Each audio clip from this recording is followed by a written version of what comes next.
Hello everyone, स्वागत है आपका मेरे यूट्यूब चैनल पर जिसका नाम है इनसाइट्स ऑफ साइंस और मैं हूं आपकी दोस्त अनीता अग्रवाल। लास्ट सेशन में हमने पढ़ा था डिफ्यूजन और ऑस्मोसिस के बारे में। इस सेशन में हम पढ़ेंगे डिफ्यूजन और ऑस्मोसिस के एप्लीकेशन के बारे में। टॉनिसिटी, डिफ्यूजन और ऑस्मोसिस मैंने आपको बताया था वो पैसिव ट्रांसपोर्ट होता है। यहाँ पर हम एक्टिव ट्रांसपोर्ट के बारे में पढ़ेंगे और एक और प्रोसेस है एंडोसाइटोसिस और इसका रिवर्स प्रोसेस एक्सोसाइटोसिस, उसके बारे में भी हम इस सेशन में पढ़ेंगे। अगर अभी तक आपने मेरा चैनल सब्सक्राइब नहीं किया तो इसे प्लीज़ सब्सक्राइब कर लीजिए।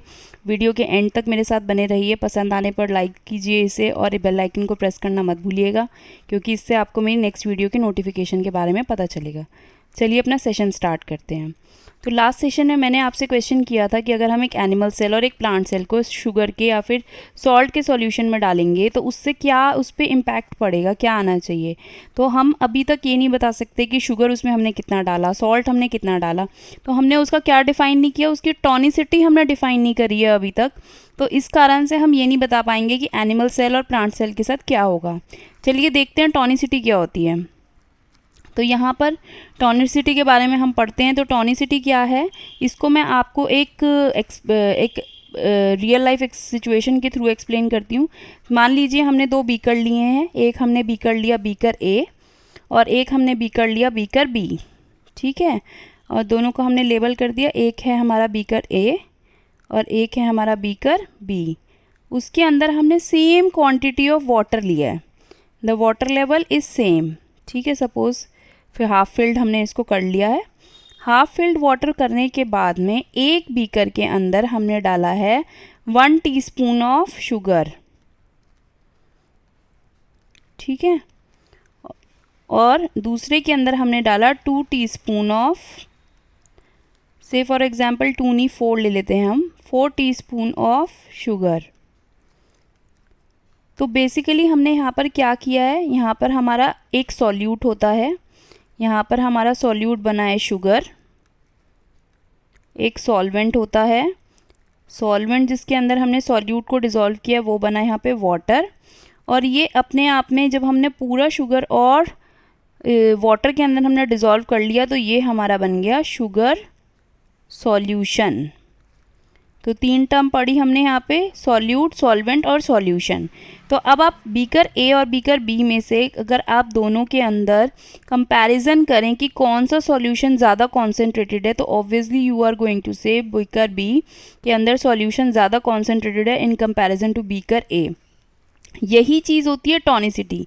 टॉनिसिटी is the concentration of a solution as compare to another solution, यानी कि हमें कुछ कंपैरिजन करने के लिए चाहिए तो ही हम बता सकते हैं कि कौन सा किसके अंदर जो है टॉनिसिटी ज़्यादा है, कॉन्सेंट्रेशन ज़्यादा है। कॉन्सेंट्रेशन क्या होती है, कॉन्सेंट्रेशन डिस्क्राइब करती है amount of solute dissolved by a solution. एक सॉल्यूशन के अंदर कितना सॉल्यूट डिजॉल्व हुआ है ये उसकी कॉन्सेंट्रेशन को डिफाइन करता है। तो जी इसी बेसिस पर जो है आइसोटोनिक के टॉनिसिटी के टाइप्स होते हैं, आइसोटोनिक, हाइपरटोनिक और हाइपोटोनिक। तो ये तीनों क्या टाइप होते हैं, इसके अंदर हम कंपैरिजन में क्या लेंगे, क्योंकि हम यहाँ पे सेल चैप्टर पढ़ रहे हैं तो हम यहाँ पर कंपैरिजन में लेंगे सेल को। तो सेल क्या होता है, सेल हमारा बना होता है, एक उसके अंदर होती है सेल मेम्ब्रेन, अंदर होता है उसके साइटोप्लाज्म और क्या होता है मेन न्यूक्लियस। ये मैंने आपको इससे पहले वाले सेशन के अंदर बताया। तो साइटोप्लाज्म क्या है, एक फ्लूइड लाइक स्ट्रक्चर है जिसमें वाटर कंटेंट भी होता है। अब इसी सेल का हम जो है रिएक्शन देखेंगे अलग अलग सॉल्यूशन में। अब ये सॉल्यूशंस क्या होते हैं, ये सॉल्यूशन क्या होते हैं, अगर अब यहाँ पे हम सॉल्यूट की बात कर रहे हैं तो हम सॉल्यूट के रिस्पेक्ट में देख रहे हैं।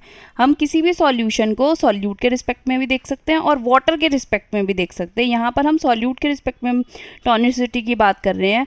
अगर तो सेल का और वाटर का जो हमारा सॉल्यूशन हमने बनाया है, से फॉर एग्जांपल यहाँ पे भी हमने शुगर सॉल्यूशन ही बनाया है, ठीक है। हम कोई भी बना सकते हैं, हमारे क्वेश्चन में था हम शुगर सॉल्यूशन लें या सॉल्ट सॉल्यूशन लें। से फॉर एग्जांपल यहाँ पर भी हमने शुगर सॉल्यूशन ही लिया है। तो अगर सेल के कंटेंट के अंदर जो शुगर है और बाहर शुगर है सॉल्यूशन के अंदर, अगर तो वो बराबर है तो उसको हम कहते हैं आइसोटोनिक।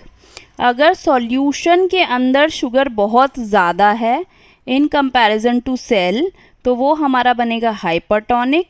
बट अगर इन कंपैरिजन टू सॉल्यूशन हमारे जो सेल के अंदर है उसमें सॉल्यूट ज़्यादा है और हमारे सॉल्यूशन के अंदर शुगर कम है, तो उसके लिए हम टर्म यूज़ करते हैं हाइपोटोनिक। अब इस चीज़ को और क्लैरिफिकेशन के साथ पढ़ने के लिए हम इंडिविजुअली हर टर्म को देखते हैं।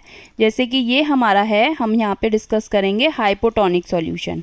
हाइपोटोनिक सॉल्यूशन पहले मैंने आपको सॉल्यूट के रिस्पेक्ट में बताया था, पर अब मैं आपको यहाँ पर पढ़ाऊँगी वाटर कॉन्सेंट्रेशन के रिस्पेक्ट में, क्योंकि ये बनेगा हमारा ऑस्मोसिस का एप्लीकेशन। क्या बनेगा हमारा? ये ऑस्मोसिस का एप्लीकेशन बनेगा। तो कैसे बनेगा चलिए देखते हैं। तो इस केस में हमने क्या किया, हमने क्या देखा, यहाँ पे हम वाटर के रिस्पेक्ट में ले रहे हैं। हमने वाटर कॉन्सेंट्रेशन ली, हमने एक बीकर लिया, ठीक है, और हमने एक रेड ब्लड सेल ले लिया, ठीक है। हमने एक रेड ब्लड सेल को हम देख रहे हैं, हमने उस रेड ब्लड सेल को इमर्स किया into a solution where water is in very high amount. Water की कॉन्सेंट्रेशन जो है वो बहुत ज़्यादा है in comparison to the solute. Water ज़्यादा है और सॉल्यूट क्या है? कम है। अब अगर वाटर ज़्यादा होगा हमारे बाहर सॉल्यूशन के अंदर और हमारा वाटर जो है सेल के अंदर कम होगा, तो क्या होगा? क्या पढ़ाया था ऑस्मोसिस के अंदर? Water will enter from high concentration to low concentration. तो हाई कॉन्सेंट्रेशन से लो कॉन्सेंट्रेशन में जाने के लिए वो सॉल्यूशन से किसके अंदर एंटर करेगा? Within the cell. तो सेल के अंदर पानी भरता जाएगा भरता जाएगा भरता जाएगा, तो सेल क्या हो जाएंगे? They will swell up, cell swell up हो जाएंगे। और अगर उसके बाद भी उसमें पानी भरता रहेगा तो क्या होगा? They will eventually burst. तो एक्चुअल में क्या होता है, जब भी हम किसी सेल को किसी हाइपोटोनिक सॉल्यूशन के अंदर ऐड करते हैं, तो क्योंकि उसके अंदर सॉल्यूट की कॉन्सेंट्रेशन ज़्यादा है, बाहर सॉल्यूट की कॉन्सेंट्रेशन कम है, बाहर पानी की कॉन्सेंट्रेशन ज़्यादा है, अंदर पानी की कॉन्सेंट्रेशन कम है, तो ऑस्मोसिस होगा। Water will enter through a semi-permeable membrane from higher concentration to the lower concentration, and the cell will start to swell up and eventually the cell will burst. I hope this is clear. This is an example of a plant cell. हमने क्या किया? Raisins ली। The raisins you can see they are wrinkled in shape. आपने देखा ये resins कैसी होती है? रिंकल शेप की होती हैं। आपने पूरी रात इसको एक बोल ऑफ वाटर के अंदर सोक करके रखा। आप ये एक्सपेरिमेंट घर में भी कर सकते हैं। और उसके बाद मॉर्निंग में आप देखेंगे कि सारे रेजिन्स जो हैं वो स्वेल अप हो जाते हैं। एग्जैक्टली क्या हुआ? इसके अंदर शुगर का कंटेंट ज़्यादा था, बाहर कम था। वाटर का कंटेंट रेजिन्स के अंदर कम था, बाहर ज़्यादा था। So eventually the water has entered from the higher concentration to the lower concentration through a semi permeable membrane. ये स्वेल अप हुए, ये बर्स्ट नहीं हुए। इसका क्वेश्चन का आंसर आप लोग मुझे बताएंगे मेरे कमेंट बॉक्स में लिख के कि ये स्वेल क्यों हुए और बर्स्ट क्यों नहीं हुए स्वेल होने के बाद भी। ठीक है, moving on further, hypotonic solutions के बारे में हमने, ये बहुत इंपॉर्टेंट चीज़ है कि हम लोग पढ़ तो रहे हैं लेकिन हमें उसकी एप्लीकेशन के बारे में पता होना चाहिए कि हाइपोटोनिक सॉल्यूशंस भी क्या बनाए जाते हैं। जी हाँ, हाइपोटोनिक सॉल्यूशंस जो हैं वो लैब के अंदर क्रिएट किए जाते हैं, क्योंकि पेशेंट्स के अंदर ऐसी कंडीशन देखी जाती है, hypernatraemia, diabetic ketoacidosis, hyper osmolar hyperglycaemic state, जिस केस के अंदर क्या होता है, इंट्रासेल्युलर यानी कि within the cell dehydration हो जाती है सेल के अंदर, और सेल के अंदर पानी का कंटेंट कम होने के कारण एक डिजीज कंडीशन डेवलप होती है, जिसके कारण उनको जो ट्रीट करने के लिए हाइपोटोनिक सॉल्यूशन देना पड़ता है। जैसे कि एक हाइपोटोनिक सॉल्यूशन है 0.5% sodium chloride, 4-5% sodium chloride, that is 0.45% NaCl, 0.33%। According to the patient condition अलग अलग परसेंटेज के सोडियम क्लोराइड बनाए गए हैं सॉल्यूशन, और 2.5% ये शुगर सॉल्यूशन है dextrose in water. Moving on further, the next type of tonicity type is isotonic solution. Isotonic solution होने के लिए हमारे पास क्या होना चाहिए? That the cell and the solution must have the same concentration, यानी कि concentration equal to का साइन आप यहाँ पे ध्यान से देखिए कि अगर हमारे पास एक बीकर है, उसके अंदर हमने एक RBC को डिप किया, तो उस केस के अंदर जो भी हमने सॉल्यूशन बनाया है उस सॉल्यूशन की concentration जो है वो in similar to the cell होनी चाहिए। जो सेल के अंदर कॉन्सेंट्रेशन है वही होनी चाहिए। अगर बाई चांस सेल से पानी निकल भी रहा है तो उतना ही सेल के अंदर पानी जाए, so that the cell shape will remain same. The solute concentration should be equal and the water concentration should also be equal for the isotonic solution. अब isotonic solution के uses देखते हैं. जी हाँ, 0.9% of sodium chloride which is a normal saline solution जो कि बनाया जाता है, ठीक है, जो कि मतलब ऑब्वियसली इंट्रावेस्कुलर स्पेस के अंदर सोडियम और क्लोराइड की कॉन्सेंट्रेशन बराबर हो. इंट्रावेस्कुलर स्पेस क्या होती है, विद इन द साइटोप्लाज्म जो है आपके जो कॉन्सेंट्रेशन है वो सेम होनी चाहिए. अगर बाई चांस रिडक्शन हो जाता है तो पेशेंट्स को ये यूज करते हैं NaCl 0.9%. और डिजीज वो देख लेते हैं डिजीज कंडीशंस जो पेशेंट के अंदर पाई जाती है. DKA डायबिटिक कीटो एसिडोसिस जो अभी हमने पीछे भी पढ़ा था. मेटाबॉलिक एल्केलोसिस, हाइपोनेट्रीमिया, इन केसेस के अंदर क्या हो जाता है, 0.9% NaCl देना है तो NaCl की कॉन्सेंट्रेशन कम हो जाती है. NaCl की कॉन्सेंट्रेशन कम होने के कारण से ये आइसोटोनिक फ्लूइड से पेशेंट्स को ट्रीट किया जाता है, जिसके कारण जो है ये ट्रीटमेंट देने से पेशेंट्स जो है वो रिलीफ फील करते हैं. नेक्स्ट इज एक और आइसोटोनिक सॉल्यूशन है जो आपको मार्केट में मिलेगा या फिर आप ट्रीटमेंट के टाइम पे हॉस्पिटल में अगर आप ऑब्जर्वेशन के लिए कभी जाएंगे तो आपको देखने के लिए मिलता है. लैक्टेटेड रिंगर्स है. इसके लिए भी आप डिजीजेस देख सकते हैं. हाइपोवोलीमिया हो गया, डिहाइड्रेशन हो गया, हाइपरकैलीमिया हो गया. कैलीमिया में पोटेशियम आयंस बॉडी में ज़्यादा हो जाते हैं और वोलीमिया और डिहाइड्रेशन के केस में जो है वहाँ पे सोडियम आयंस और एक्स्ट्रा सेल्यूलर फ्लूइड्स जो है वो बॉडी के अंदर से कम होना शुरू हो जाता है. एक्स्ट्रा सेल्यूलर फ्लूइड क्या होता है, मान लीजिए आप एक छोटा सा स्किन का एरिया ऑब्जर्व कीजिए. छोटे से स्किन के एरिया के अंदर मान लीजिए आपके पास थाउजेंड्स ऑफ सेल हैं. एक सेल दूसरे सेल से जब अटैच होता है सर्कुलर शेप के अंदर तो उस केस के अंदर क्या होता है, बीच में जो स्पेस बनती है ये जो आप स्पेस देख रहे हैं ये इसी स्पेस को हम बोलते हैं एक्स्ट्रा सेल्यूलर, मतलब सेल के बाहर है और यहाँ पे एक फ्लूइड होता है जिसको हम बोलते हैं एक्स्ट्रा सेल्यूलर फ्लूइड. तो जब ये बॉडी के अंदर कम होने लगता है तो हाइपोवोलीमिया की कंडीशन बनने लगती है, जिससे वॉमिटिंग, डायरिया, ये सारी प्रॉब्लम्स डेवलप होती हैं. तो उसको ट्रीटमेंट करने के लिए डॉक्टर जो है लैक्टेटेड रिंगर को यूज करता है which is a isotonic fluid. एक और आइसोटोनिक फ्लूइड है D5W. जैसे आप ये कंडीशन समझिए, ये भी हाइपोनेट्रीमिया की कंडीशन है. ये एक नॉर्मल सेल है जिसके अंदर आप देख सकते हैं जो ग्रीन कलर के आपको ये डॉट्स दिखाई दे रहे हैं ये डिपिक्ट कर रहे हैं आपके सोडियम आयंस. जो आपका विद इन द सेल है ये साइटोप्लाज्म है, बाहर एक्स्ट्रा सेल्यूलर फ्लूइड है. और जो ये आपको ब्लू कलर की जिगजैग लाइंस दिखाई दे रही हैं ये वाटर मूवमेंट को डिपिक्ट कर रही है. और ये एक हाइपोनेट्रीमिया पेशेंट की कंडीशन होती है जहाँ पे सोडियम की कॉन्सेंट्रेशन बहुत ज़्यादा बढ़ जाती है और वाटर भी सेल से मूव कर रहा है. तो क्या होगा उस कंडीशन के अंदर, ना सॉल्यूट जा पा रहा है ना वाटर जा पा रहा है, सेल श्रिंक होना शुरू कर रहा है और सोडियम की कॉन्सेंट्रेशन बहुत ज़्यादा इंक्रीज हो रही है आउटसाइड दी सेल. तो उस केस के अंदर भी ट्रीटमेंट करने के लिए हम लोग क्या यूज़ करते हैं, आइसोटोनिक फ्लूइड्स को यूज़ करते हैं. Next type of solution is hypertonic solution. अब हाइपरटोनिक सॉल्यूशन क्या हुआ, हाइपोटोनिक आपने पढ़ा है कि उसमें वाटर कॉन्सेंट्रेशन ज़्यादा होती है, तो हाइपरटोनिक के अंदर क्या होगी, मतलब हाइपरटोनिक, टोनिसिटी बहुत ज़्यादा है यानी कि कॉन्सेंट्रेशन बहुत ज़्यादा है. किस चीज़ की, सॉल्यूट की. सॉल्यूशन बहुत ज़्यादा कॉन्सेंट्रेटेड है तो वहाँ पर वाटर की कॉन्सेंट्रेशन क्या होगी, कम होगी. तो हम एक केस कंसीडर कर रहे हैं कि जहाँ पर हम सेल को डिप कर रहे हैं, we are dipping the cell within the, ये हमारा बीकर है, इस बीकर के अंदर हमने वाटर ले लिया. अब की बार क्या है, हमारी वाटर की कॉन्सेंट्रेशन बहुत कम है सेल के कंपैरिजन में. Water is less, solute is more. और सेल के अंदर क्या कॉन्सेंट्रेशन है within the cell, water is more and solute is less.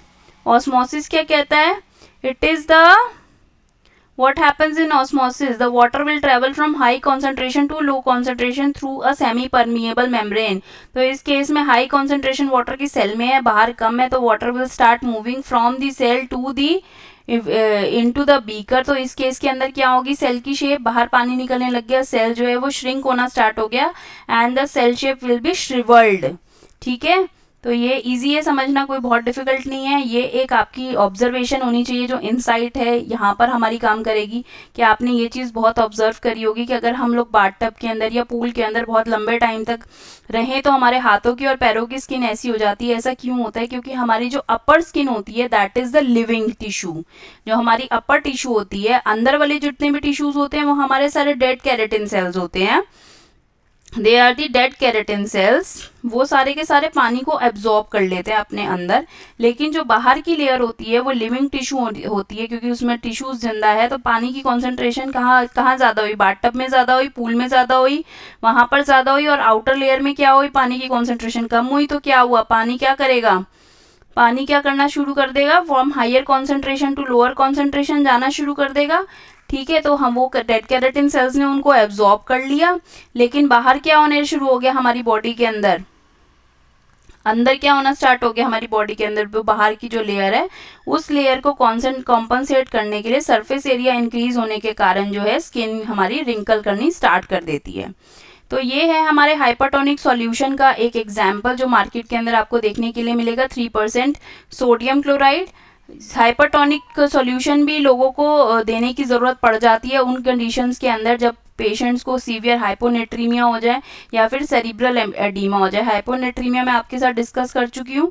Cerebral edema के केस के अंदर क्या हुआ, कोई पैथोलॉजिकल कंडीशंस बनने लग जाती हैं सेल के कारण अंदर, जिसके कारण से वाटर कंटेंट ज़्यादा बढ़ने लग जाता है। तो ऑब्वियसली हम चाहते हैं कि वो सेल जो है वो श्रिंक करे या फिर वो अपने आप ही डेड हो जाए, क्योंकि उसमें पैथोलॉजिकल कंडीशंस बढ़ रही है। तो उस केस में हम किस चीज़ से ट्रीटमेंट देते हैं, हाइपरटोनिक सॉल्यूशन से देते हैं।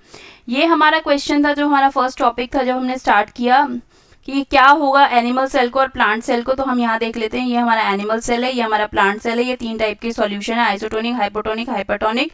आइसोटोनिक में हमने डाला तो हमारा सेल जो एनिमल सेल वो नॉर्मल रहेगा, प्लांट सेल भी नॉर्मल रहेगा। हाइपोटोनिक में हमने डाला तो सेल स्वेल हो गया और इवेंचुअली बर्स्ट हो जाएगा, बट प्लांट सेल जो है वो टर्जिड बन जाएगा लेकिन बर्स्ट नहीं होगा। ऐसा क्यों होगा, इसका आंसर आप हमें मेरे को बताएंगे कमेंट बॉक्स में करके, पर फिर भी मैं आपको बता देती हूँ कि जो प्लांट सेल होता है उसकी सेल मेम्ब्रेन के बाहर एक और कवरिंग होती है जिसको हम बोलते हैं सेल वॉल, जो कि स्ट्रक्चर को सपोर्ट करने के लिए होती है आउटसाइड दी सेल। इसी वजह से वो सिर्फ टर्जिड होता है, वो बर्स्ट नहीं होता। वरना आप सोचिए रूट्स के अंदर जब बहुत सारा पानी मॉर्निंग के अंदर दे देते हैं प्लांट्स को, तो प्लांट्स के रूट्स एक बार स्वेल तो जरूर हो जाती होंगी, पर उन्हें पूरा दिन यूटिलाइज करना है उस पानी को, बर्स्ट नहीं होंगी क्योंकि बार बार कोई पानी नहीं देने जा रहा है। और हाइपरटोनिक सॉल्यूशन के अंदर सेल क्या हुआ, शिवल शेप का हो गया, श्रिंक हो गया। और यहाँ पे आप देखेंगे तो यहाँ क्या हुआ, यहाँ पर जो आपका हाइपरटोनिक सॉल्यूशन हुआ वहाँ पर साइटोप्लाज्म जो है वो श्रिंक करके छोटा हो जाता है। इसी कंडीशन को हम बोलते हैं प्लाज्मोलिसिस। मतलब जो आपका प्लाज्मा है, प्लाज्मा का लिसिस हो गया, प्लाज्मा अंदर का, सेल वॉल या फिर सेल मेम्ब्रेन के साथ कोई प्रॉब्लम नहीं हुई है, वो सही है हमारी। ठीक है, तो आई होप आपको मैं आपके इस क्वेश्चन का आंसर मिल गया होगा। इस नॉर्मल सेल की कंडीशन को आप कहीं बुक्स में पढ़ेंगे तो एक टर्म और यूज करते हैं, फ्लैसिड, मार्क कर लीजिएगा इसको। ये आप एक एनिमेशन के थ्रू देख सकते हैं, वाटर जा रहा है तो आपका सेल आरबीसी जो है वो इंक्रीज कर रहा है साइज में और ये इवेंचुअली बर्स्ट हो जाएगा। आइसोटोनिक सॉल्यूशन के अंदर आप देख सकते हैं सेल के साथ कुछ भी नहीं हो रहा है, सेल एकदम सेफ है। और हाइपरटोनिक कंडीशंस जब डेवलप होती हैं बॉडी में हो जाएं या फिर इंजेक्टेबल्स के थ्रू कर दें तो सेल इस तरीके से श्रिंक हो जाता है। तो ये हमारा पैसिव ट्रांसपोर्ट था और ये हमारी पैसिव ट्रांसपोर्ट की एप्लीकेशन थी।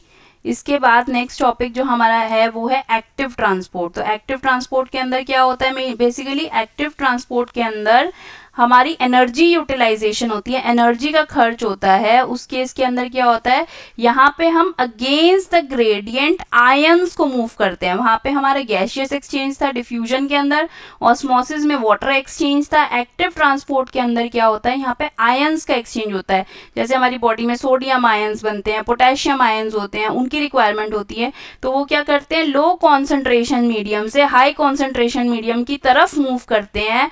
पर उनको मूव करने के लिए क्या यूज करेंगे, हमको क्या यूज करना पड़ता है, एटीपी। इस तरीके से समझिए पैसिव ट्रांसपोर्ट को कि आपने किसी हिल के ऊपर बॉल को रखी है और बॉल हिल से नीचे आ गई आराम से, that is called as a passive transport. लेकिन अगर आपको नीचे से ऊपर को बॉल को भेजना है तो आपको वहां पे एनर्जी का कंजम्पशन यूज करना पड़ेगा। तो इसी तरीके से अगर आपको लो कॉन्सेंट्रेशन से हाई कॉन्सेंट्रेशन की तरफ पे सॉल्यूट्स को मूव करना है तो वहां पर आपकी क्या खर्च होगी, एनर्जी खर्च होगी, सेल की एनर्जी खर्च होगी in the form of ATP. Against the concentration gradient in the form of ATP। चलिए देखते हैं। देखिए ये हमारी प्लाज्मा मेम्ब्रेन है। इस प्लाज्मा मेम्ब्रेन के अंदर बाहर जो है लो कॉन्सेंट्रेशन है, ये ग्रीन कलर का मान लीजिए आप आयन है, ये प्रोटीन पंप है जो आपको डार्क ग्रीन कलर का दिखाई दे रहा है, और यहाँ पर ATP मॉलिक्यूल आता है, इससे अटैच करता है, एनर्जी देता है, तो ऊपर से जो सोडियम आयन है ये वो अंदर की तरफ को मूव करता है। आई होप ये आपको क्लियर हो गया होगा वीडियो के थ्रू। इसका एक और एग्जाम्पल है एंडोसाइटोसिस। इसके बारे में हमने पहले भी वीडियो में डिस्कस किया था। यूनिसेलुलर ऑर्गेनिज्म अमीबा के अंदर जहाँ पे प्लाज्मा मेम्ब्रेन यानी कि आउटर मेम्ब्रेन, जब भी कोई फूड पार्टिकल आता है या कोई बैक्टीरिया आता है, उसके सेंसेस जैसे ही प्लाज्मा मेम्ब्रेन को मिलते हैं तो प्लाज्मा मेम्ब्रेन इनवेजिनेट करती है, स्यूडोपोडिया बनाती है और वहाँ से सॉलिड पार्टिकल को एनगल्फ करके अंदर ले जाती है और एक फूड वैक्यूल बनाती है जिसका नाम होता है फैगोसोम। इसीलिए इस प्रोसेस का नाम है फैगोसाइटोसिस। इस प्रोसेस का एक और नाम है जिसको हम कहते हैं सेल ईटिंग। ठीक है। और मान लीजिए अगर एक्स्ट्रा सेलुलर फ्लूइड, अगर फ्लूइड कंज्यूम करना हो तो वहीं पर क्या करेगी, फिर से यही प्लाज्मा मेम्ब्रेन इन्वेजिनेट करेगी, उस फ्लूइड को इनसाइड लेगी और फ्लूइड को अंदर लेके एक वेसिकल की फॉर्म में साइटोप्लाज्म में आ जाएगी। अब आगे फर्दर क्या होगा, लाइजोसोम आप पढ़ेंगे आगे जाके। एक ऑर्गेनेल होती है जिसको हम सुसाइडल बैग्स भी बोलते हैं।